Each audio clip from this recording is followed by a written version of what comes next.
Live fire cooking is special because of the flavors the fire and the coals, the embers impart on the food. You can get a beautiful range of different flavors and textures cooking with fire. But it's not just the fire, it's the embers and the ashes that are produced from the fire well, which makes it very, very interesting. Wood imparts a very, very, very special flavor. Depending on what type of wood you use, you can get different flavors. You can get different finishes on the food as well.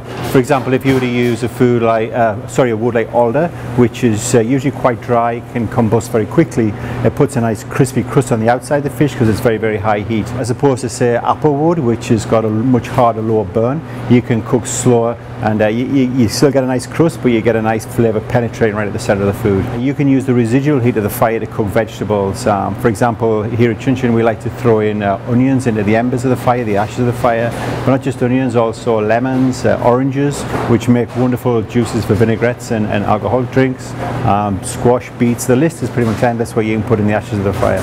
Burnt is okay when the flavor of burnt, which can be bitter sometimes, but when it balances well with a sweet vegetable.